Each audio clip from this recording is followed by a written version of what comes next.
back in Hennepin County, the research director for emergency medicine at the U and at Hennepin. Many of you know her as a scientist. I would tell you, from my point of view, has also really put the humanism in emergency medicine as really, in my mind, the moral compass of it. Today we're going to hear about breaking bad news, and thank you very much. Thank you very much. Can you all hear me? Just a second. No, I think you have to move it up a little further. Closer to my, Closer to your mouth. I'm just putting it on your nose. How about there? Better? Yes? No? This is a new jacket. I'd like to know where the best position is. All right, I'll just kind of hold it. Is that better? Well, thank you all for coming to hear what I have to say. As Felix said, I've been in emergency medicine for about 28 years in Hennepin. And about 15 years ago, I had this really terrible personal experience where my sister died. And she was at hospital in San Francisco. It was about 2 months after she had had a lung transplant. It was her first time having gone on vacation for many, many years. She and her husband of 48 years finally got to go on a vacation together, and then she had a cardiac arrest. And so I would manage to rally all of my nieces and nephews who were about my age. So we got out there before she died. But what I remember the most about that entire trip was the death-telling part and how horrible it was.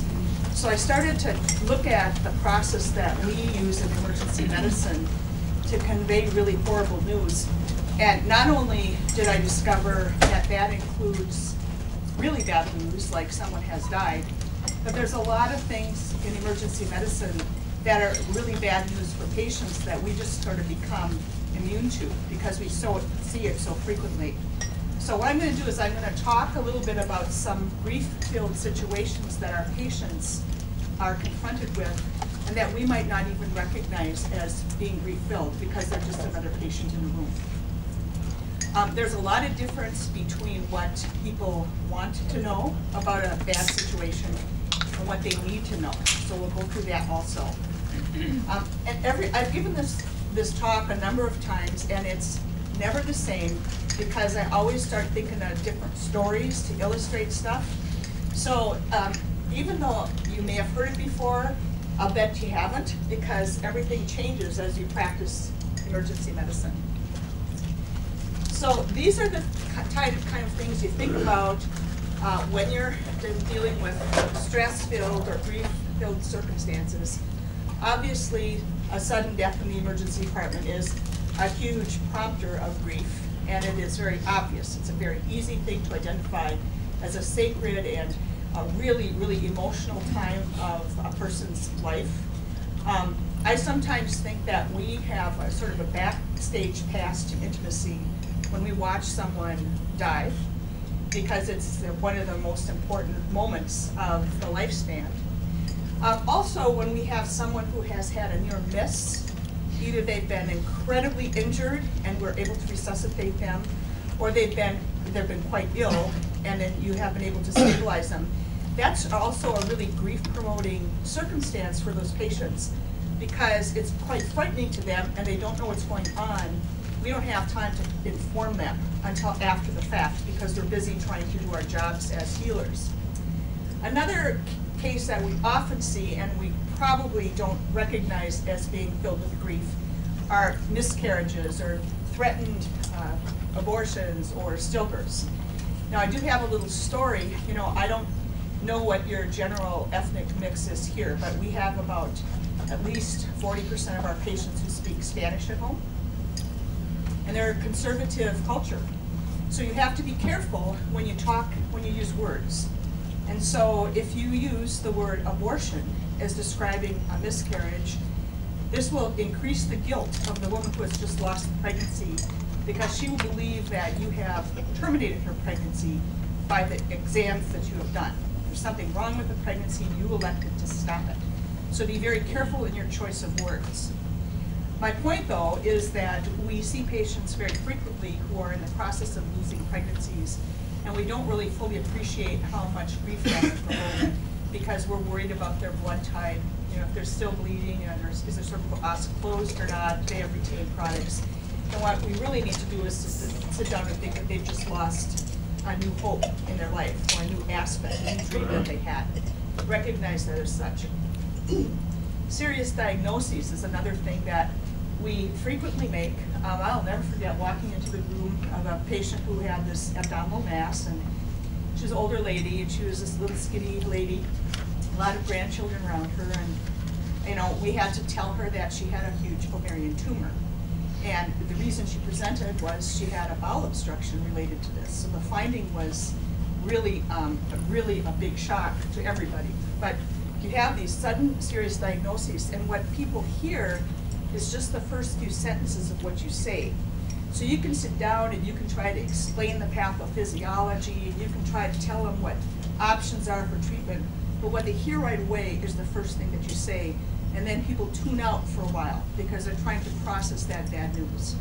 So whenever you have to deliver any kind of serious diagnosis, or even in the process of death telling, what you say, at least in my experience, what works the best is you say, I have some very sad news for you, or I have some important news I need to tell you about your illness. You have a tumor. Then you kind of wait. Let them process that a little while, see what the reactions are, and then move on from there. Or, I have some very sad news for you. Your son has died. You don't say passed on, it's gone to heaven, all this kind of stuff. You say died, because that's a word everybody understands. So you have to be very direct, but you also have to understand the delivery of any type of bad news is not quick. It's step by step by step. And you have to decide how to develop the next step in the process based on your gestalt of what is happening in the room and what the capability is of the people there to understand the next thing that you're going to mention to them. Loss of independence, time, and control. Now that doesn't seem like it should be grief-filled. Have any of you ever had an immediate family member who had to have chemotherapy? Okay, so did you have a little powwow with the oncologist when they told you how to manage the anxiety this person was going to have? So I had to have chemotherapy about 7 years ago, and I'm a relatively independent person, and my oncologist called my whole family together and said, don't help her unless she asks you to. Because the minute you say, I will do this for you, she feels lessened. She feels that she's lost some personhood. So you have to understand that people who are high functioning and all of a sudden they've got a bad diagnosis and they're going to feel like their ability to care for themselves is lost, that's very grief-provoking if it's not handled in the correct way.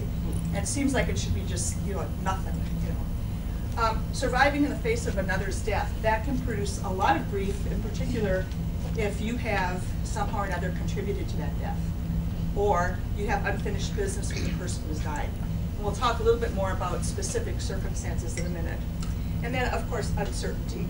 I have a good friend who was running down his steps. He slipped backwards, hit his head on the step, and he had a post-traumatic seizure. And he woke up, and the fire arrived, and the medics arrived, and they brought him to Hennepin, and he had a CT. And it was normal, except there was a congenital abnormality on that. So we're sitting there, he's watching us look at the CT, and we're all kind of going like this. And that uncertainty just provoked the biggest grief response I've ever seen. He got very depressed, he got very upset, and it was because it was uncertainty. And it took a lot to reassure him that, you are having interesting CT, but not a bad one. But a person who doesn't know and sees you contemplating or puzzling or sees some sort of question on your face has a lot of uncertainty that there's something related to them that you're seeing. So you have to be very careful and understand that. Okay, so now let's just think back a little bit on our own experience. I'll bet that you've all had a case that you remember really, really well. A case that didn't do well, right? If you haven't, you will. And it's probably through no fault of your own. Why do you remember cases like that? Well, who can remember a case that really, really was an emotional case for them? Really, they went home and thought about it. They tried to sort it out. They tried to second guess themselves or something like that. Or they felt just just traumatized because of the tragedy of it? Kids are involved. Okay, kids, okay. Good. What about your cases over there? It was a burn on a young person. A burn on a young person, Unexpectedly. unexpected. Okay, was the unexpected death a young person? Okay. And was it a man or a woman? Okay. So the reason why we tend to remember specific cases as you go through your career is because of you. We remember something because we relate to it. We have children. It would be terrible to be the parent of this child who died. Or this person is my age and they're minding their own business and now they're dead. Or this person had terrible, terrible pain. I can't imagine what it would be like. So very frequently, we remember bad cases as they reflect ourselves. And that's okay because it teaches us empathy. But it's not okay to forget that we're not the victims. The patient and their family are the victims here. And so you have to make sure you communicate that. And you don't want to give the impression that, oh, poor me, I did everything I could and your family member still died. So it's very important to understand the communication skills necessary to deliver bad news. We remember cases because of pathology. They're really hard, they're very unusual, it was unexpected. We remember cases where we couldn't get the intubation right away, or we couldn't get the lines, or we put in a line and dropped the lung. We remember cases where someone criticizes us because we didn't think of the entire differential or we overlooked something. We really remember cases where medical error results in a grief-filled situation, bad news or death. And also we remember for the persons involved. You know, this was a clinician I knew, this was a person my age, it was a child that reminded me of my nieces or nephews.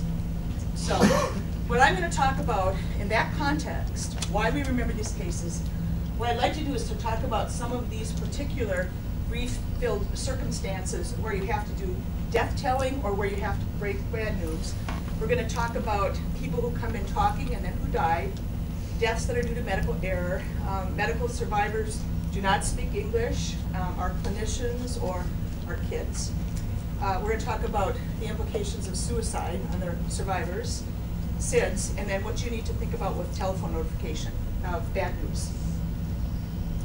And feel absolutely free to chirp in at any time and ask or expand on anything I have to say.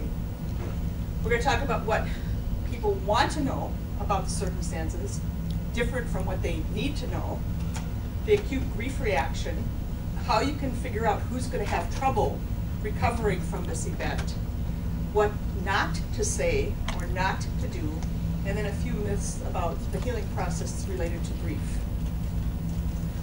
All right, so sudden death. Now we do not like sudden death in emergency medicine. I don't think anybody likes to deal with sudden death, no clinical provider, because it is unexpected and it's uncomfortable. From a survivor standpoint, a sudden death also has a number of different characteristics that make it really, really hard to bear. And very frequently, it happens in an absolutely unfamiliar setting. So think about sudden death, patients you've seen in sudden death. What kind of people have these been? Accident patients. They're not at home often. They're on the road, they're at work, they fall off scaffolding, what have you. Another group are sudden cardiac arrests.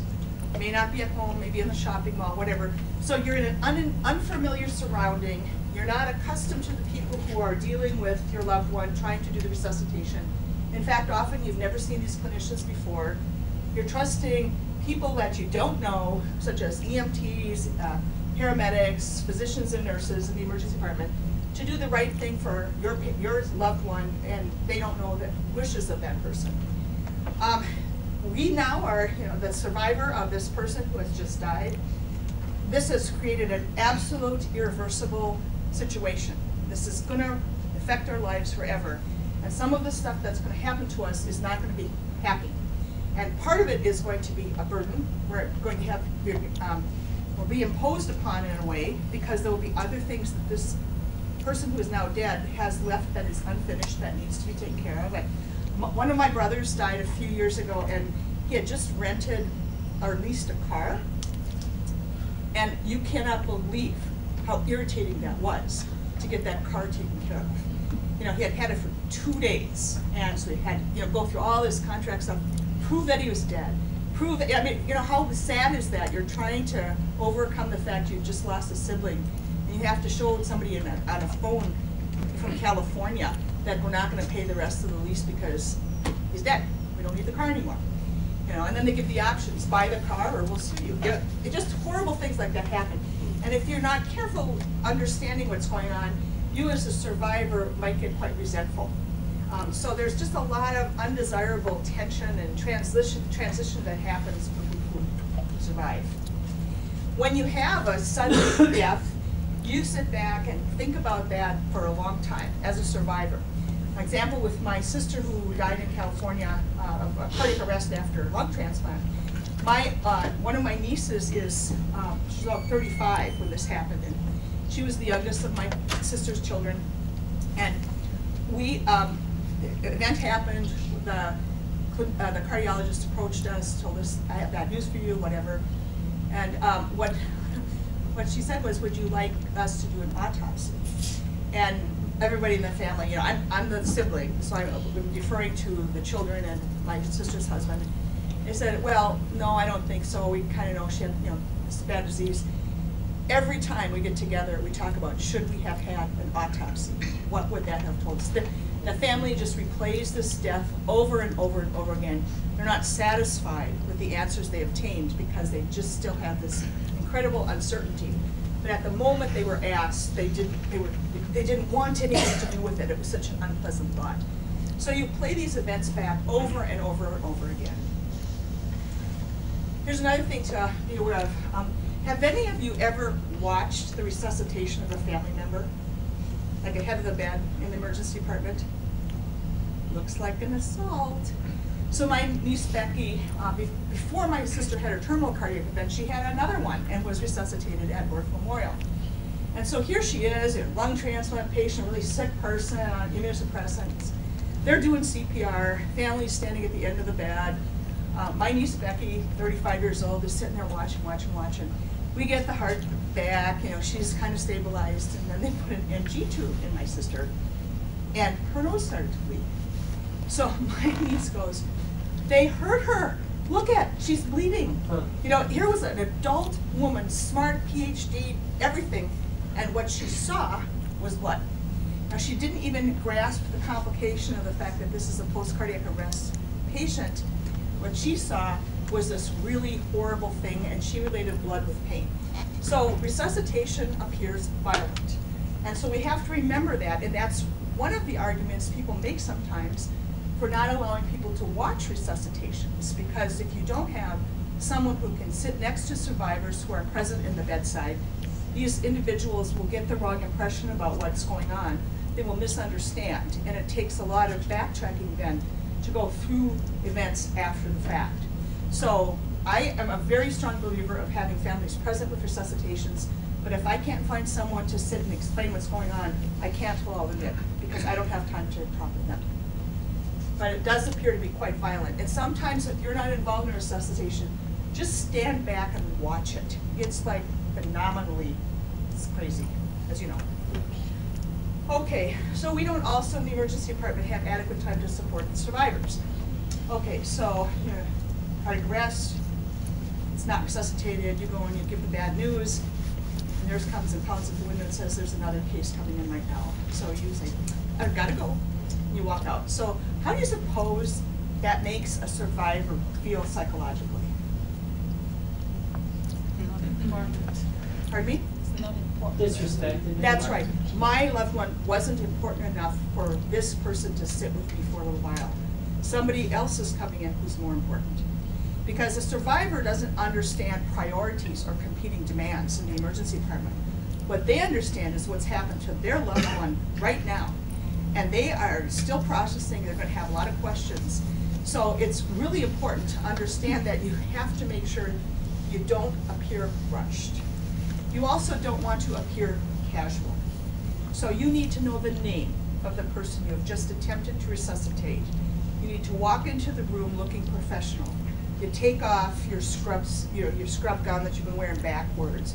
You don't have your stethoscope hanging around your neck. You look like a real professional, because that means to this family, I was honored to take care of your loved one, And I spent a lot of time in my professional life learning how to do it adequately.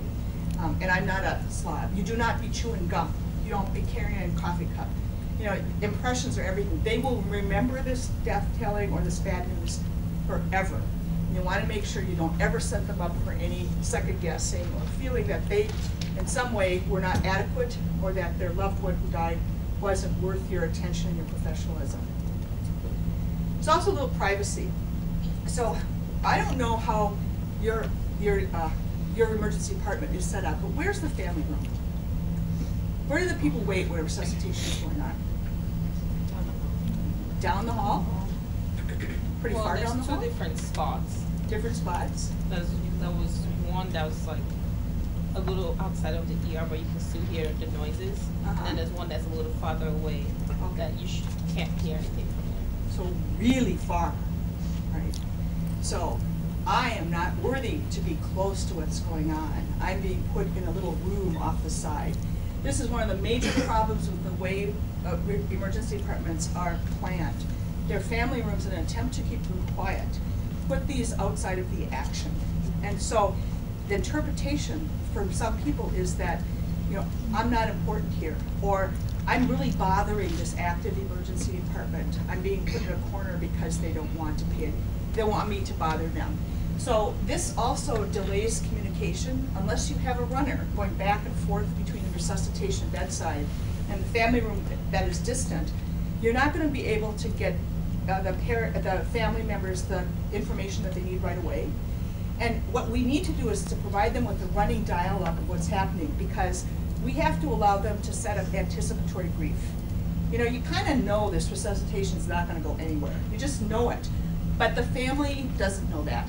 And so by having someone running back and forth saying, well, they're doing CPR now, they've tried some different medications now, they're still working really hard, but it's just not looking so good, the family kind of is able to paint a picture that makes it a little bit easier for them to accept the fact that this is not going to come out very well.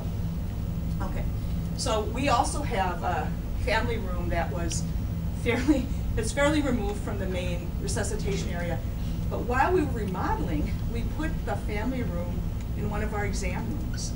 And I have to say that that was a great experience, because the families could see the hustle and bustle, and they understood that there was activity going on, and it was all psychologically good for them. Now, of course, it's back where it was. But anyway, just a thought. Okay, what about us? I don't think we get trained very well in talking about bad things to patients. It's really interesting for me, after working for such a long time in Hennepin, to watch the evolution of residents as they communicate. Not only is there different words that we use more frequently now, there's also a generational issue about what to say and what constitutes respect or caring. So I have always thought it was really interesting to watch people choose the words they want to use when they say the person has died. You know, what's wrong with saying your loved one has died? You know, it doesn't cause, it's like yes or no. It's not like they've gone on, you know, they've passed on. You know, I remember my dad died in our resuscitation room, in our stabilization room several years ago, and my sister was sitting there, and it came out and they told us this bad news, and my sister's listening and goes, well, is he dead? You know, it's like after 15 minutes, she finally kind of figured out, because we didn't use words like gone on or passed on. We said, you know, people died, they died. So you have to realize that the easy, simple ways to say things is probably what you should say, and not give people any option to second guess what's going on. Any questions or comments? Okay. Another, yes? I guess we're told a lot of times to try to avoid saying I'm sorry, Yeah. they have died. Right. But sometimes it just comes out, or I mean, like, how bad is that really, like, to say? Because I think most people understand that that's an empathetic statement, but some people, they say to avoid saying that because it might try to place fault or blame, Right. or, you know. Yeah, you should not apologize for this death. And if you say, I'm really sorry this happened, there's always an out that some people will hang on to, that maybe this was preventable, and you're apologizing for something that you didn't do. So most psychologists and psychiatrists will say, if you want to express sympathy, You might say, do you watch Law and Order? You guys watch Law and Order? The cops always say, I'm very sorry for your loss. And that is actually what most of the experts on bad news notification says that you should say in the case of a death. Not, I'm really sorry this happened, or I'm really sorry for your loss. And I think if we remember that, it definitely leaves nothing to interpretation. You're saying exactly what you're sorry for. And that's a calming thing, but be very careful and say, I'm really sorry this happened. Because then people can start saying, well, is that because you did something wrong? You know, people in this really fragile emotional state aren't rational. They grasp at straws, and like I said before, they replay things over and over and over again. And I guess I don't know if this is appropriate to ask to it or just talk about this, but I have a really hard time not crying if I am telling somebody that is crying bad news, and how, you know, I think that some people might appreciate that, but at the same time, other people might feel that that's completely inappropriate. I guess, what are your thoughts on, you know, your ability to keep it together when you're telling something bad news? Keep it together. I think you need to keep it together. There's nothing wrong with feeling a lot of empathy, feeling sadness, but you should probably try to avoid doing that in front of an already decimated person. I know that's my opinion. I don't know if anybody else has a different approach, but you know, you don't want to portray yourself as a victim, because you're not. You're a messenger of what happened. But as soon as you start looking like you're sad too, someone in that room is going to try to comfort you. And that's not their job. They're not taking care of you. You're trying to convey information, and the last thing you want is to have people who are surviving a catastrophic problem all of a sudden feel like they have to do caretaking of someone else. So I think that's one of the reasons you have to be very careful on how you present yourself and never portray yourself as a victim. Never, in my opinion, you should never say, I did everything I could and we still couldn't do it. Because then all of a sudden, especially if a survivor is a clinician, you're kind of saying, geez, I tried hard. It was all about me. I thought about my brain. I did all this kind of stuff. No, I think you have to just say we were unable to resuscitate. We couldn't find the right way to do it. You know, you don't just, you have to be very, very careful, because you don't want anybody to reflect any kind of sympathy to you, because you're not the victim. You know? So just be cognizant of that. Yes? So with difficult cases like that, I'd love to hear how some of the other staff feel with it. I don't know, do you need to take a moment to compose yourself before you go in? Just kind of strategies to prevent that, because I feel that that's a common, especially if you're early in residency, when you're first starting to tell people that. And I feel like sometimes you try to compose yourself, but you can't help like a tear coming into your eye when everybody else is crying. Right. I mean, it's not like you're bawling and they're coming towards you to comfort you, but like, you know, it's human nature to express the same emotions as people around you. So like, you know, as much as you try to compose yourself, tears come to your eye. Absolutely. And that's part of being human. I think the issue is that you can't get to the point where you're slobbering and you're unable to actually project a professional appearance because your emotions are getting in the way. You also don't want to get to the point where you shortcut your delivery of bad news because you yourself are too upset to go on. What I do, and this is probably a spiritual thing, you know, you're all going to develop a method by which you can cope with death in the resuscitation room, but you know, I think that if you're very well trained and you're organized and you are calm during a resuscitation, you think things through and you make the best decisions you can, then sometimes your gift will provide the gift of life to this person, but sometimes it's their time. As long as you consider everything that you can give and you've done it in an appropriate manner and you're honest with yourself, then sometimes you're just not going to win that fight, but you at least gave it your best shot. And that, to me, is a comfort in and of itself, to say, you know, I gave every possible thing I could think of to do. Yeah, yours. Yes. Some time ago, someone much wiser than I told me the difference between 2 and 4 and how important it is.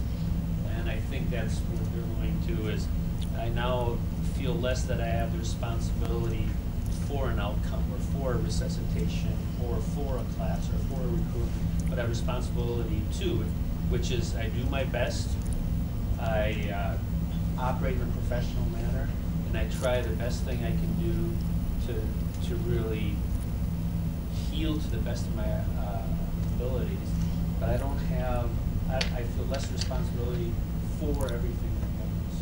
So that's part of that attachment. Yes. Does some of this ever come off as cold? Though, like I understand being composed of being professional and that kind of thing, but it seems like if you don't say I'm sorry, if you don't show any emotion at all, I feel like, I mean, we're Minnesotans, we're all, you know, Passive aggressive? Like, Well, that too. Well, I think you always will come off cold to somebody, because you can't satisfy the emotional requirements of everybody you're dealing with. I think you have to decide how you're going to handle it and what is true for your own self. And you cannot satisfy everybody. And it may come off as cold, but like I said, people just kind of, what they remember is that first few minutes, and then they don't remember anything you say or do for the next 15. And then they start asking the questions again, and you get annoyed because you already answered that or whatever. So, you know, I just say, I'm really sorry, I have some very bad news for you. This is what happened, you know, I'm very sorry for your loss. And then I quit. You know, and it doesn't, I don't think that's cold. You know, it's just saying, this is what happened. Then later, what else can I tell you? You know, and then like I will eventually perhaps get to the next slide. And then, you know, there's things that you really need to tell these people, and that's not what they want to hear, but it's what they need to know. Did you have something? Well, I used to work for Life Source. We dealt with people that passed away a lot, and I would have a hard time doing it too. And finally, somebody told me, they're like, no, you have this patient, but no, you also have this responsibility to stand. Your care hasn't ended. That you just extend that now that it's your family that you're now taking care of, and you have the responsibility to help them move through the grief process, and you can't do that alone. That's right. And so, kind of that you maybe make it a task that with compassion, but you just keep it as a task. That's exactly right. And I think that's a really key point. You never just have one victim. You're dealing with, the survivors become victims also. So you have to realize you're dealing with a whole bunch of patients here. All right, I'm gonna skip this. Okay, so here's a couple things that I think you have to be really clear about when you decide that it's about time to go talk to the family members of survivors. Who exactly is this patient? Father, son, brother, what's their name? Because it's really embarrassing and it's really cold to walk into some place and say, I really have some bad news. Your loved one has died, and you don't even have the time to figure out his first name. That's cool. That's something you can do before you walk in that room. And you know, there's usually a nurse or a chaplain or some social worker, someone in your community, your medical community, who has been sitting with that family, who's keeping them comforted. They can provide information before you walk in. Who should you talk to? Who's the primary survivor? Is it this person over here who's being quiet, or is this one over here who's ripping her hair out? You know, you gotta know who you're gonna talk to, and you can't talk to the one who seems to engage with you the best, unless that's the right survivor. This gets really tricky when one of the survivors is a clinician. So when my sister had the cardiac arrest at North, I remember we were at the end of the bed, and so the resuscitating physician came up to me, and he was telling me everything that had happened. And my brother-in-law, who had been married to my sister for 48 years, was sitting right next to me. And I kept thinking, tell him, you know. I don't want to be the person receiving this news because I'm not the primary survivor. This man who's lived with my sister for his whole life is. So be careful and know who you're supposed to be talking to, because I think that's really key. And it's very, very easy to get distracted by the most dramatic person or the one who seems to be engaging with you the most. So know who the patient is and who the primary survivors are. Okay, so what do they need to hear? That their loved one is dead. You just gotta say it, just outright. I have bad news, Tom has died. Okay, you need to do that. And then they're gonna, what they need to know is I'm absolutely certain that he's dead. Now they're not gonna ask you in so many words, but you don't have to say it in so many words, but they're gonna say to themselves, are you sure? Are you sure this can't possibly be? He was awake and alive and talking to me an hour ago. You have to be certain, and you have to give that air of feeling, I have bad news, this is what it is. No questions about it. But that's not exactly what they want to hear. They do want to hear that you're sure. They want to hear that death was quick and painless.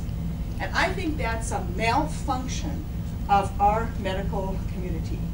Because death sometimes isn't painless and it's sometimes not quick.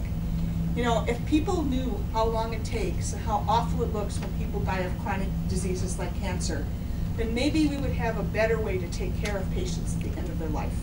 But we never tell people how to anticipate pain or to understand that part of the process isn't comfortable.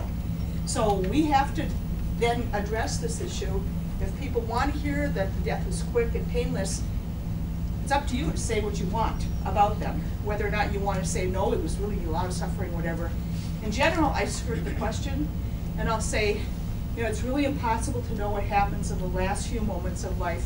As far as we know, there was no overt signs of pain. Kind of isn't really a lie, isn't really the truth. You know, I guess, you know, gunshot wound to the head is painful, but you know, you just say something like that. People want to know how and why she or he died. Well, we'll say they had a cardiac arrest. Yeah, but then why did they die? You know, what you have to say is they had a problem with their heart and their heart stopped beating. We gave them medications that often help restart the heart, but this time they didn't work. You know, so you have to say it very common words because people are not functioning at all, you know, cylinders when they're in the process of having such an incredibly anxious and traumatic information being delivered.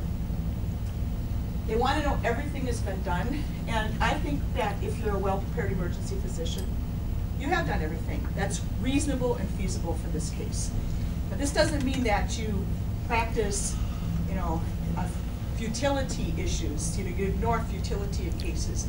It means that you have done what you believe was medically indicated for the resuscitation of this person, given the clinical condition they presented with. Okay, they want to know what happened to any others.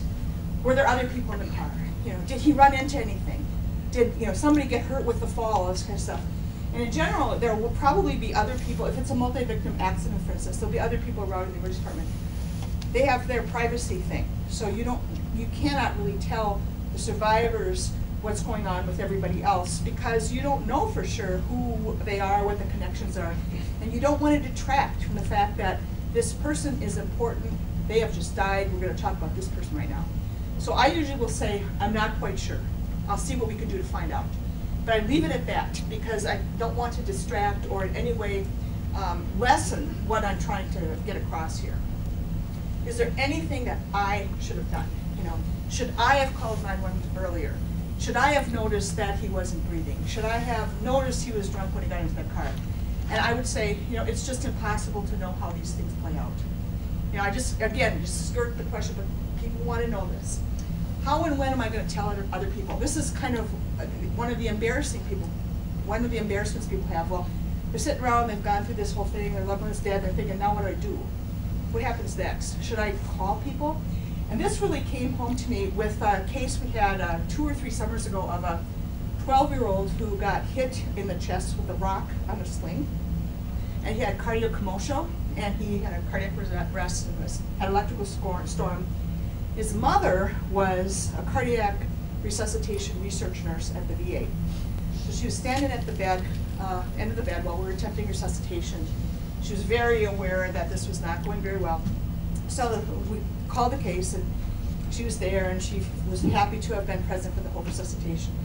And then she said, well, you know, what happens next? Should I call my sister? And I said, well, yes. So I said, you know, just in my thinking, it's really nice to have some support systems. I know your husband is on the way.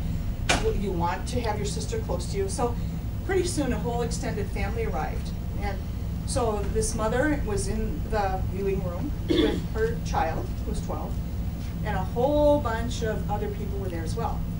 So she came out and she said, would you get them out of there? I want to be with my baby. So it just kind of came home to me that people like to have direction. When do I tell others? When is it appropriate? Who do I tell? And I think that's where you can get chaplaincy and social work to kind of do crowd control or, you know, graded arrival of people who are important. But not to have that control, have a whole group of extended family arrive is probably pretty overwhelming. And it reduces the ability of the primary loved ones to process what's going on because suddenly they're caretaking for others and not for themselves. Okay, here's the other one that you always get. Oh, I know my brother died. My mother is sitting there. She's just a nervous wreck. Can you give her some drugs? You know, can you give her something to calm down? You know, she's just terrified. You know, all this kind of stuff. And so, how do you handle that?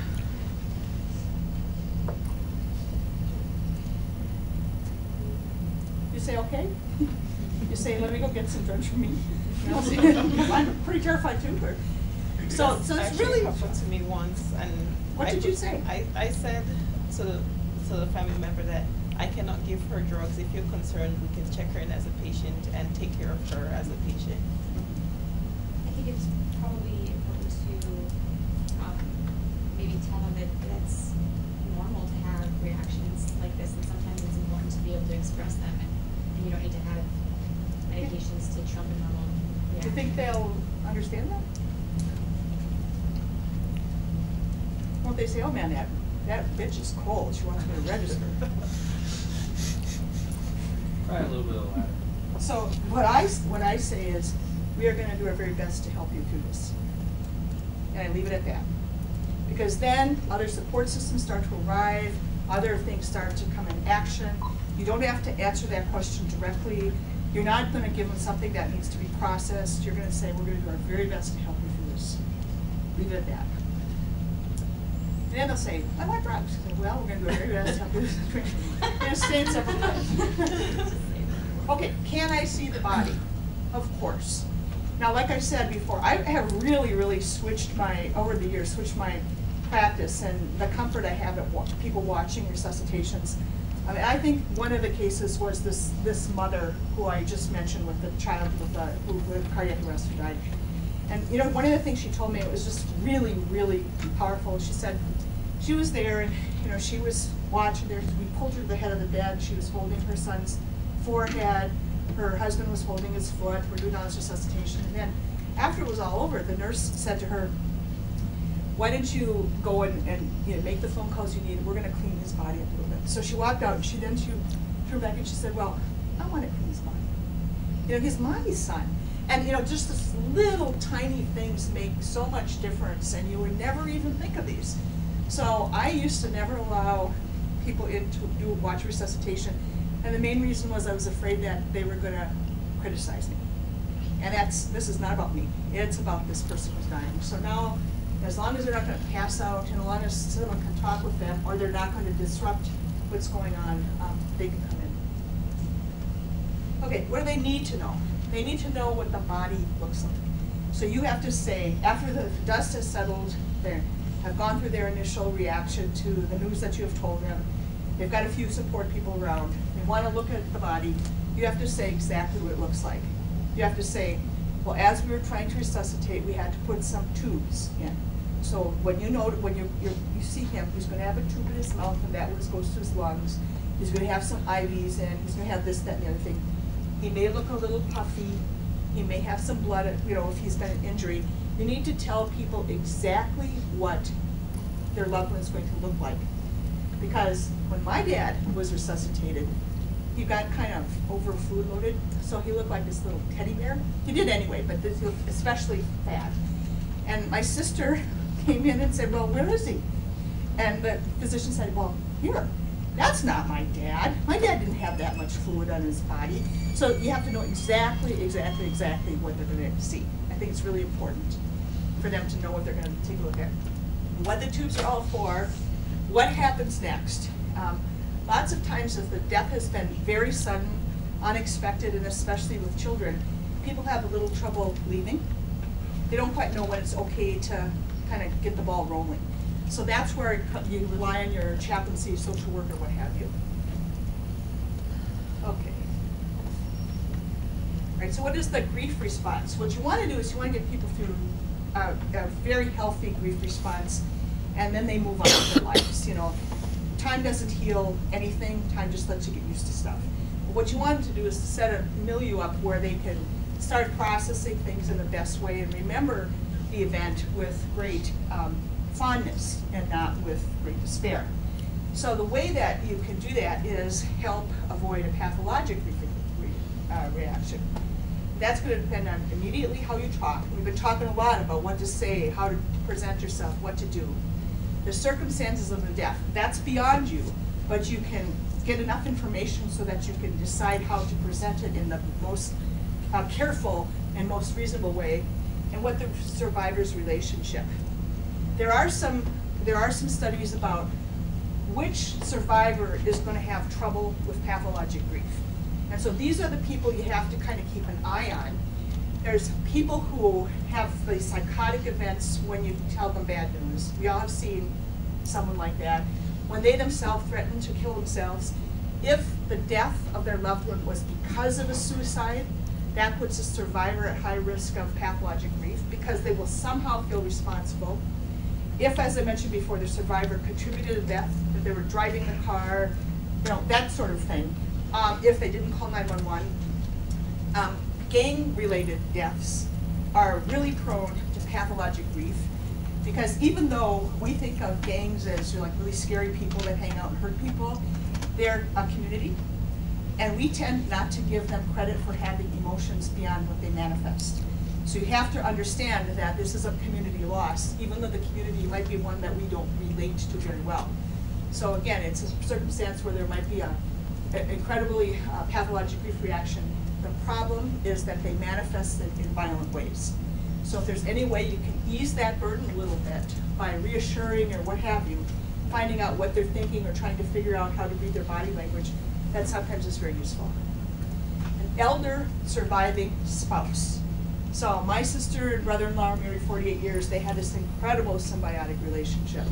And so the first 8 years after my sister died, my brother was at his wit's end about what to do because he had spent his whole adult life taking care of her because she had been chronically ill. So there's a good pathology there that has to be very carefully considered. A survivor who has a history of mental illness, especially if it's a mood disorder, is prone to a pathologic grief reaction. It makes sense. They get depressed, they can't really pull themselves out of it. Parents of adult children, you know, your babies are your babies no matter how old they are. And so don't assume that it's easier to watch a 45-year-old son die than it is to watch a 3-year-old son die. They're your babies. So we have to give credit to parents regardless of their age. Another group that is frequently overlooked is adult siblings of people who die, because the siblings are not the primary survivors anymore. It's usually husbands or wives or children. But these adult siblings have known this person who died longer than any of those other people. And so they also have a potential for an absolutely pathologic grief reaction because we don't identify their needs. Okay, so what are some of the causes? So we know the grief, high-risk characteristics in survivors. These are the kinds of causes, the high-risk causes of grief reactions that's pathologic. Suicide or homicide, someone who has been in an argument at the last minute. I was in an argument with my dad the day before he died. I'll never forget that. It just makes me feel sick. Survivors contributed to the death, or survivors didn't die and their loved one died in the same accident. Okay, any questions about that? Yes? Once these people have been identified, what can we do to? Yeah, so that's a really good question. And the thing that, you know, we're so lucky here because there's so many resources in the community that can help people through this. And usually when when someone has when there's a death in the emergency department, we have a dedicated person who stays with the individuals until they've been able to find community resources, and that may include other friends or family members. But if you identify these people, you can also, I've had very frequently taken it upon myself to call their primary physicians to tell them that, you know, so-and-so's son just died, I just wanted to give you the heads up. Because I think then a good primary physician will have a good relationship with the survivors and can check in on them. Do you ask them who their primary physician is? Yeah. Or else, you know, I look it up, I probably shouldn't, you know, violate HIPAA or something, but I want to get them connected to somebody who can check in on them. Sometimes I'll ask another family member if they can make that connection.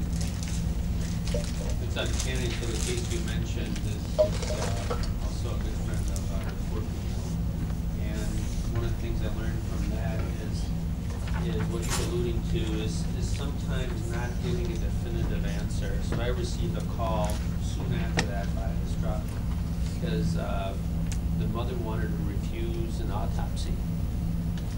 And my initial instinct is, yeah, you have that right. It's there. Let me call. Let me get involved in this and everything. And I'm like, you know what?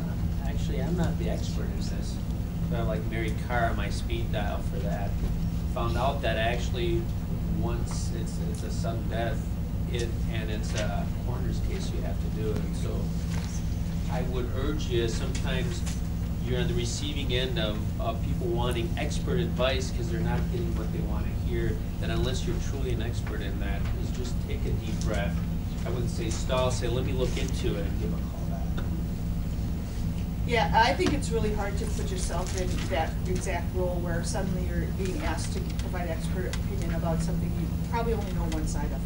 Because that's the other thing, you know, our friends who call us for medical advice, they don't tell you the whole story because they only know half of it, you know.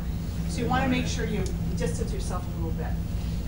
I'm going to flip through, there's a couple things, we're kind of running out of time, but I want to just talk about one group of people. So these are really hard patients to take care of. Kids who are quite seriously injured or who are dying, and they're going to be very frank with you. They want some answers. And I have had many, many controversial discussions with pediatricians about how honest you are with a dying child. Now, I think there's two ways to look at this. You know, from a pediatric standpoint, the people they see who die usually have chronic illnesses that are, you know, chronic fatal illnesses. The people we see who die who happen to be under the age of 10 or 12 or what have you, have a sudden event that is unexpected and catastrophic. And kids aren't stupid. So when you look like you're really anxious and there's a lot of activity going on, they kind of know something's wrong. So I personally believe that if they ask direct questions, you tell kids the correct answer. But that is something you can temper with your experience and with your personal moral compass. So what kids want to know is, first of all, they want to know the truth. They want to know you're going to tell them the truth. And their question is, am I going to die? I'm going to give you this great story of one of my nephews, great nephews, 10 years old. He kind of borrowed somebody's four-wheel, whatever those things are, those four-wheelers, and went up this gully and flipped it over, and then his buddy pulled it off, and then they walked like this to the farmhouse that was down the road, and he called the ambulance, and the ambulance came, and he had a pneumothorax, so they called the helicopter. So then I get called, and I'm meeting him at Hennepin, and he's there on the cart, and he says, I'm in big trouble. I said, well, it could be, you're not supposed to use that, you're only 10 years old. And he goes, okay. He said, well, I want to know a few things. And I said, okay. So I don't know, do any of you know Dave Plummer? Funniest man in the world. So Dave is the attending. I was in a Spanish immersion class up north. I came over, waiting there. So my nephew rolls in, he goes, am I going to die? I said, no. He said, I'm in a lot of trouble? Yeah. I said, but we're not going to talk about that. And then he goes, okay. Okay. He says, well, he said, who's here? I said, well, I'm here. He said, well, do you think my grandma Flandrick is coming? She lives, you know, like in Nebraska. And I said, probably will. You know, might take a little while. And he says, okay. Okay, well, is anybody else coming? Yeah. He said, I'm really sad. I want my brother here. I said, well, I'm pretty sure he's coming, you know. And it was just so interesting because these are the things that kids ask. Then he goes, so Dave is examining him and says, how old are you and what grade are you in? And my nephew goes, I'm in the 4th grade. And he goes, 4th grade, this is Dave, 4th grade, 3 of the best years of my life. My nephew pulls me over and says, is that a stupid doctor? And I said, no. I said, he's just giving you a joke. So then we said, you've got your lung is collapsed and we have to put this tube in and reinflate it. He goes, bummer. And that's my nephew, not me, bummer. And I said, okay, but we're going to give you some medicine so you're going to be asleep for a little while. He says, okay. And so he's sitting there, all of a sudden he grabs me. He goes, I love you. And the nurses go, oh, how cute is that? And then he goes on. It was really, really funny. But this is what dying children, if you read the literature about dying children, these are the things they want to know. I want to make sure you're telling me the truth. I'm afraid that you won't. I want to make sure that I'm important to someone. I don't want to feel abandoned. And I want to make sure that when I'm gone, somebody is going to miss me. So these are things that dying children want to know. So when you have a kid you're resuscitating, This is what they're gonna want to know, even though they might not be able to verbalize it. So you need to reinforce this to them. Okay, I already talked about that. This was my first case as a staff at Hennepin. It was a SIDS case, and the child was the 4-month-old son of our chief resident of surgery at the time. And so it was really a devastating introduction to Hennepin County Medical Center for me. But what I learned was how difficult it is when you have 2 parents, survivors, and each of them will have a different response to a death. And as you know, families, couples who have had SIDS children have a very high rate of subsequent divorce. So it's important to understand the interactions of what's going on here. They may have different wishes. They're going to unconsciously or overtly blame one another for what's going on. And you are often put exactly in the middle. In this particular case, what I remember was that this child we were trying to resuscitate, the resident was in the family room. The wife, it was the first time she had left the baby since he was born. She went to grocery shop. The baby, this babysitter found the baby not breathing. Anyway, so as we were resuscitating, every single one of the surgical staff popped in, asked what was going on, and went to sat with that resident. And it was just very moving to me that there was that much support system from, you know, a group of individuals who were busy and who sometimes aren't noticed to have the great bedside manner, but it was just wonderful. So what you want to do with these groups, though, is to realize that you are dealing with 2 different survivors who have 2 different needs. This is where you want the family to be able to touch the child, give them as much time as they need, make sure they have resources available to them in the community. And don't forget the survivors that aren't necessarily easily to identify, like the babysitters, the grandparents. You know, we concentrate on the parents of SIDS children, but there's a whole group of other survivors that aren't necessarily designated or recognized immediately. They're the ones that are the most prone to have difficulty recovering from the acute grief response. All right, last set of slides. So, what do you do when the survivors are children? Well, the one thing is you do not ignore them. Now, little children have absolutely no understanding of what death is all about. It's a loss of some sort, but it's very temporary. It doesn't seem to impact them. But what they do understand is that everybody is upset. And they translate that as being upset with me. I have done something wrong. So it's super important to understand that these children will feel every emotion in that room. And you need to make sure that they have some sort of counseling available for those children. Somebody has to watch those kids to see how it's going to unfold for them in the next few days. When kids get to be a little older, 5 to 9 years old, they start understanding that death is final for some people, but they live gifted lives. So it's never going to come to them. And I'll never forget, one of my colleagues he's had 2 kids, and his father-in-law was dying and at home, and there'd been a long protracted illness. The whole family was around. It was really actually a wonderful event. It was, they were celebrating life instead. So the grandfather died, and one of the 7-year-old yelled down the steps, you know, "Leah, Grandpa died!" It was kind of interesting because it was just, well, it's for him. It's not me. It's not going to affect me. So it was an interesting response, and it indicates how you don't spend a lot of time trying to explain what's going on to children that age because they're just not going to completely understand it. They have a context that just doesn't relate to ours. But always remember that they are not the ones to blame, and you have to make sure they understand that, and that when people are around them and having emotional issues, they're not mad at the kids, they're just very sad. So there's a difference between sad and mad. Okay.